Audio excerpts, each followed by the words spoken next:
அனைவருக்கும் வணக்கம். நான் உங்கள் மோசஸ் உடையல் ஜோதிடர் வாஸ்து கன்சல்டன்ட் சென்னையிலிருந்து. ஸோ இப்போ இன்றைக்கி பார்த்தீங்கன்னு வச்சுக்கோங்க, இந்த மாதம் வந்து இந்த டிசம்பர் மாத பலன்கள் எப்படி இருக்குதுன்னு நம்ம பார்க்க போகிறோம்.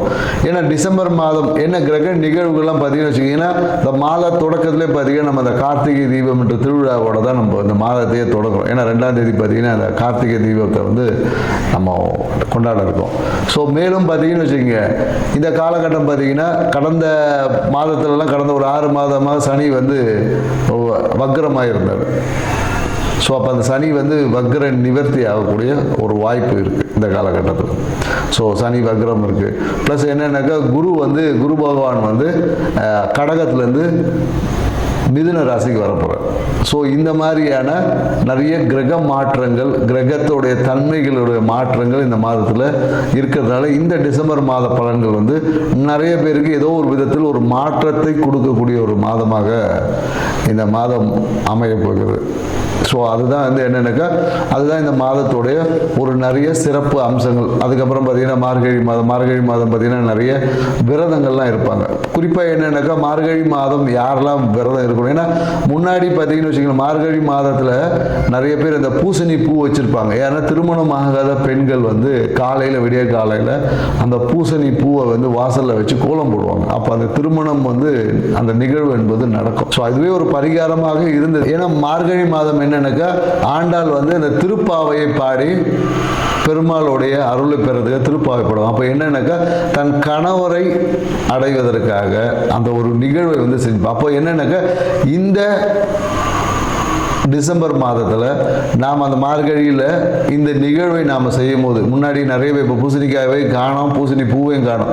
அந்த பூசணி பூவை வைத்து நீங்கள் வந்து அந்த காலையில் பிரம்ம முகூர்த்தத்தில் ஒரு கோலம் போட்டு, ஏன்னா நிறைய பேர் என்னென்னாக்கா கோலத்தை நைட்டே போட்டு வச்சுருவாங்க. சரி, அதுக்கு அதாவது எந்த காலத்தில் எதை செய்ய வேண்டுமோ அந்த காலம் என்பது ரொம்ப முக்கியமானது.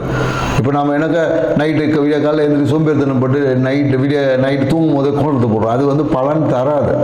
ஏன்னா காலையில் பிரம்ம முகூர்த்தத்தில் பார்த்தீங்கன்னா நம்மளுடைய அந்த ஓசோன் மண்டலம் வந்து ரொம்ப நம்ம பூமிக்கு நேரில் இருக்கும். அப்போ வந்து நமக்கு கிடைக்கக்கூடிய காற்று வந்து நமக்கு வந்து ஆக்சிஜனை வந்து தரமான பிராணகினை நம்ம சுவாசிக்கும் போது ஆக்சிஜன் O2 போயிட்டு உள்ள O3 மாறும். புரியுதுங்களா? இந்த ஒரு நிகழ்வு நடக்கும். அப்போ இந்த O3 வந்து அதிகமாக அந்த காலகட்டத்தில் நமக்கு கிடைக்கும் அப்படின்ற ஒரு அறிவியல் தன்மையும் இதில் இருக்குது. அதனால தான் மார்கழி மாதம் நிறைய சிறப்புகளோட.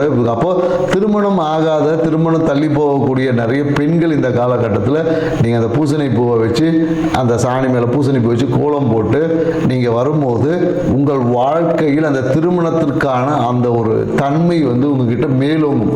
அப்போது நீங்கள் எதிர்பார்த்த அந்த ஒரு வரன், கணவன், வாழ்க்கை துணை என்பது சிறப்பான ஒரு வாழ்க்கை துணை அமையும் என்பதில் இதுக்குள்ள ஒரு ஆன்மீகம் இருக்கு, அறிவியல் சார்ந்த தன்மைகளும் இருக்கு என்ற நுட்பத்தை புரிந்து, ஏன்னா எந்தெந்த காலகட்டத்தில் ஒரு விஷயத்தை செய்ய சொல்லியிருக்கோம் அந்த காலகட்டத்தில் நாம் செய்வது தான் சிறப்பான தன்மை. ஏன்னா இன்னைக்கு நாம அட்வான்ஸ் வேர்ல்டு இருக்கும். ஏன்னா இப்போ இருக்கிறதே வந்து பார்த்திங்கன்னா ஒரு என்ன சொல்வது, ஒரு கார்ப்பரேட் வேர்ல்டு, ஒரு சிஸ்டமேட்டிக் வேர்ல்டு. எல்லாமே நம்ம வந்து இயற்கையை விட்டு செயற்கையான தன்மைக்குள்ளே தான் ஆய்வுகள் நிறைய போயிட்டுருக்கு. அப்போ இயற்கை தன்மையில் இருக்கக்கூடிய ரகசியங்களை உணர்ந்தால் மட்டும்தான் நம்மளால் அந்த இறைத்தன்மையோட ஆன்மீகத்தில் சிறப்பாக பயணிக்க முடியும் என்ற தகவலோட இந்த டிசம்பர் மாதம் கிரக நகர்வுக்கு ஏற்ற மாதிரி, கிரக தன்மைக்கு ஏற்ற மாதிரி ஒவ்வொருத்தருக்கு எப்படி பலன் இருக்குன்றத டீட்டெயிலாக பார்க்கலாம். வாங்க வீடியோ கொடுப்போம். மீன ராசி அன்பர்களுக்கு இந்த டிசம்பர் மாத பலன் எப்படி இருக்க போது தான் பார்க்குறோம். ஏன்னா இந்த டிசம்பர் மாதத்தில் பார்த்தீங்கன்னா ராசியில் பார்த்தீங்கன்னா சனி பகவான் இருந்து நிறைய விஷயங்களில் ஒரே தொட்டதெல்லாம் செலவு.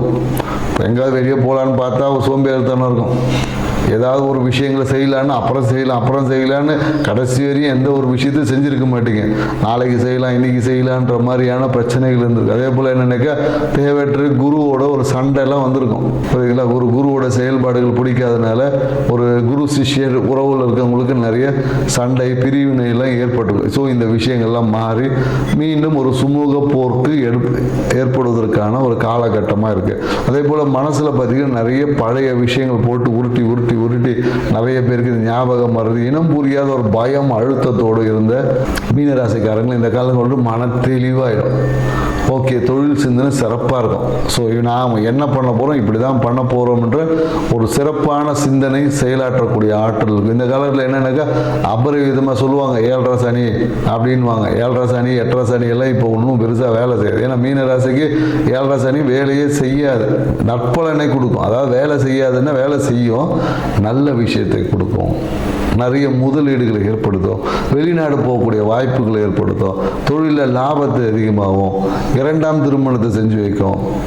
அதாவது ஒரு முதல் திருமணம் தவறியவங்களுக்கு 2ஆம் திருமணம் என்னடா இது, அப்போ சும்மா இருக்கிறவங்க 2ஆம் திருமணம் நடக்குமாலாம் நீங்கள் யோசிக்கலாம். அப்படி இல்லை, 2ஆம் திருமணத்துக்காக காத்து இருக்கிறவங்களுக்கு 2ஆம் திருமணம் வாய்ப்பு இருக்கும். முதல் திருமணம் நடந்திருக்கிறவங்களுக்கு மகிழ்ச்சியான சூழல் ஏற்படும். கணவன் மனைவியெல்லாம் ஒரு டூர் போவாங்க, வெளிநாடு டூர் கூட போகிறதுக்கு வாய்ப்பு இருக்குது. இந்த காலகட்டத்தில் விரும்பிய இடங்களுக்கு பயணிக்கக்கூட, மனைவியை கூட்டுட்டு எங்கே மனைவிக்கு பிடிச்ச விஷயங்கள் இல்லை கணவனுக்கு பிடிச்ச அந்த விரும்பிய இடங்களுக்கு பயணங்கள் செய்வதற்கான வாய்ப்புகள் எல்லாமே இந்த காலகட்டம் மீனராசி போது அபரிவிதமான நன்மைகள் அப்படி சொல்லக்கூடிய விஷயங்கள் இருக்குது. இஷ்டம் போல் தொட்டதெல்லாம் ஜெயிப்போண்டா அப்படின்ற மாதிரி எடுத்த காரியங்கள் எல்லாமே ஜெயிக்கிறன்னும் போது அப்புறம் வாழ்க்கை வெற்றியை நோக்கி பயணமாக தானே இருக்குது. அதே போல் எனக்கு நிறைய பேருக்கு இந்த தொழில் சார்ந்த சிந்தனை, வருமானம் சார்ந்த சிந்தனை, இது எல்லாமே மேலும் கடந்த காலத்தில் எனக்கு பணம் வரவு என்ன பண்ணால் காசு வரும்னே தெரியாமல் முழிச்சிட்டு இருந்திருப்பேன். இப்போல்லாம் என்னக்கா இதை பண்ணால் காசு வரப்போகுது, நான் பண்ண போகிறேன் அப்படின்ற ஒரு எண்ணம். ஏன்னா குருவோடைய ஆசீர்வாதம் உங்களுக்கு கிடைக்கும். குரு உங்களை பார்க்கல, குரு பார்வை இல்லைன்னு சொல்லுவோம். ஆனால் மறைமுகமான குருவோட செயல்பாடுகளால் உங்களுக்கு நன்மைகள் இருக்கும். அதே போல் என்னக்கா தந்தையோட பரிபூர்ண ஆசீர்வாதம் கிடைக்கும், தந்தையோட முழு ஒத்துழைப்பு இருக்கும். இந்த காலகட்டத்தில் நீங்கள் எடுத்த முயற்சிகள் எல்லாமே தந்தையோட ஆசீர்வாதம். அதே போல் எனக்கு நிறைய பேர் அந்த காவல் தெய்வங்கள் இஷ்ட தெய்வமாக கும்பிட்டுருப்பாங்க, அவங்களுக்கு எல்லாமே நன்மையை கொடுக்க முடியும். அந்த தெய்வத்தை முன்னிறுத்தி செய்யக்கூடிய அனைத்து விஷயங்களும் வெற்றியின் வருமானத்தை ஈட்டக்கூடிய வெற்றியின் பாதையே ஒரு சைடு இருந்தாலும் அதன் மூலயமா நினைத்த காசு வரும். எனக்கு 100 ரூபா வரணும்னா 100 ரூபா வரும். அந்த மாதிரியான நிகழ்வை நோக்கி உங்களை நகர்த்தக்கூடிய ஒரு காலகட்டம் தான் இந்த காலகட்டம் இருக்குது. ஆனால் எனக்கு இவ்வளவும் இருந்தாலும் இந்த காலகட்டம் எனக்கு துடை பகுதியில் எங்கேயாவது ஏதாவது ஒரு அடிபடுறது இந்த மாதிரியான விஷயங்கள் இருக்கும். ஏன்னா நல்லது நடக்கும்போது நம்ம பெருமையை பீத்திப்போம் இல்லையா, பெருமை பீத்திக்கிறன்ற பேர் உங்கள் வாய் தான் இப்போ உங்களுக்கு பிரச்சனை. வார்த்தையில் ரொம்ப கவனம் இருக்கும், பேசக்கூடிய வார்த்தையில் ரொம்ப கோபமாக பேசுவோம், கோபமாக அடுத்தவனை குறை சொல்லி திட்டுறது இந்த காலத்தில் அதுவே உறவை பிரச்சனையாக்கும். வருமானத்தில் அதிகமாக பேசுனீங்கன்னாவே இந்த காலத்தில் காசு வராது. அதனால் எனக்கு பேச்சை குறைக்கணும். மீனராசிக்காரன் இந்த காலத்தில் பேச்சை குறைச்சின்னு, அதுவும் என்னென்னாக்கா தேவையற்ற குடும்பத்தை பற்றி உங்களுடைய வருமானத்தை பற்றி எனக்கு இப்படி இருக்கு அப்படி இருக்குன்னு ஏதாவது சொன்னீங்கன்னாவே காசு வராது. ஸோ அதனால் இந்த காலத்தில் பேச்சை பற்றி வருமானத்தை பற்றி பேசவே குறைச்சிக்கணும்.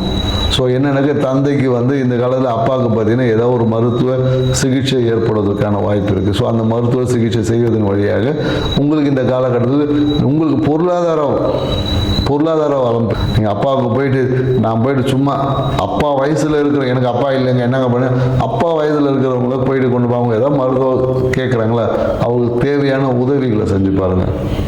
உங்களுக்கு வருமானம் இன்னொரு சைடு டபுள் என் வருமானம் இருக்குது, வருமானத்துக்கு தான் நான் முக்கியத்துவம் கொடுப்பேன்லாம் இருக்கக்கூடாது. ஸோ நீங்கள் செய்யக்கூடிய அந்த உதவி என்பது உங்களுக்கு வருமானத்துக்கு. ஏன்னா இயற்கையும் இறைவனும் நமக்கு ஏதோ ஒரு விதத்தில் நம்ம எனக்கோ கடவுள்கிட்ட வேண்டி இருப்போம். அதுக்கு என்ன பண்ணுறோம், சரி இந்த வேலை செஞ்சுட்டு காசு வாங்கிப்போம். இப்போ நீங்கள் ஒருத்தங்கிட்ட போய் ஒரு விஷயத்தை கேட்குறீங்க, அது கேட்டிங்கன்னா காசு கொடுத்து அது பிச்சை போடுற மாதிரி. அதே இப்போ இந்த மரத்தை வெட்டு இல்லை இந்த செடியை வெட்டு ஒன்று அவர் கொடுக்கணும், அது வேலை செய்து பணம் வாங்குவது. வேலை செய்யாமல் வாங்கினா தான் நமக்கு ஏதோ தர்மமாக செய்கிற மாதிரி இருக்குது. வேலை செய்யறதுக்கான கூலி என்றது தாராளமாக கிடைக்கும். ஸோ அதனால் என்னக்கா இந்த காலகட்டத்தில் நீங்கள் செய்யக்கூடிய வேலை வேலையினால் வருமானம் இருக்குது, வேலையில் எதிர்பார்த்த விஷயங்கள் இருக்குது, வேலை ரீதியாக நீங்கள் எடுத்த முயற்சிகள் எல்லாமே வெற்றியிட, வேலையில் லாபம் இருக்கும், திடீர்னு அதிர்ஷ்டமாக இருக்கும். திடீர்னு ஒரு இடத்துல 10,000 ரூபா கிடைக்கும்னு செஞ்ச வேலையில் பார்த்தீங்கன்னா 1 லட்ச ரூபா கூட கிடைக்கும். ஏன்னா இன்னொரு வேலை கொடுப்பாங்க, நீங்கள் செய்த வேலை ரொம்ப சூப்பராக இருக்குன்னு சொல்லிட்டு அந்த இடத்துல இந்த வேலையும் சேர்த்து செய்ப்பேன், நான் 1 லட்ச ரூபா கொடுக்குறேன்னு சொல்லி அப்படி தான் வருமானம் இருக்கும். வேலை செய்யும் போது 10,000க்கு 1 லட்ச ரூபா யாரும் கொடுக்க மாட்டாங்க.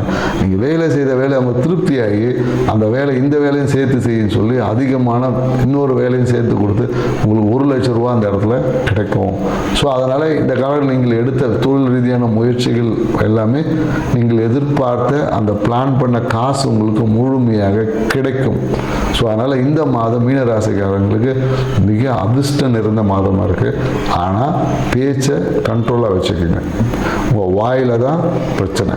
ஸோ பேச்சு சரியாக இருந்தால் உங்கள் வாழ்க்கை அதிர்ஷ்டமாக மாறும். நன்றி, வணக்கம்.